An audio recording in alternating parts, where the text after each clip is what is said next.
ఈరోజు ముఖ్యమైన వార్త. ఆర్భాటాలకు ఇది మీరు వృధా చేయవద్దని, పూలు కంటే కూడా ఇది ఇస్తే బెటర్. పేదోడి కడుపును నింపే స్వచ్ఛంద సంస్థలకు మందిగా విరాళంగా ఇవ్వమని సందేశం ఇచ్చారు. నా రిక్వెస్ట్ కూడా అందరికీ, చాలామంది విగ్రహాలు, శాల్వాస్ ఇవన్నీ తీసుకొస్తూ ఉన్నాను.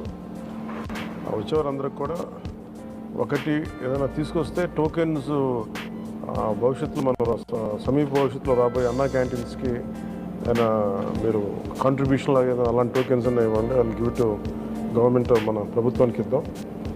అలాగే మీకు ఏదైనా పర్సనల్గా ఇద్దాం అనుకుంటే ఇలాంటి ఏదైనా ఇవ్వగలిగితే అది నేను అనాథాశ్రమాలకు పంపిస్తాను.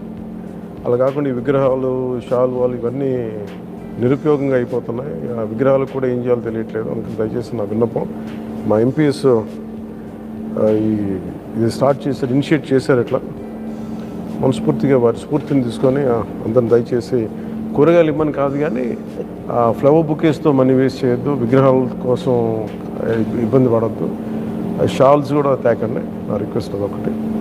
ఏదైనా చేయగలిగితే, నాకు చేయకపోయినా పర్లేదు కానీ అట్లీస్ట్ అది ప్రజలకి కష్టాలు ఉన్న వాళ్ళకి ఉపయోగపడేలా చేయండి. More than happy for that. And thank you sir, thank you very much.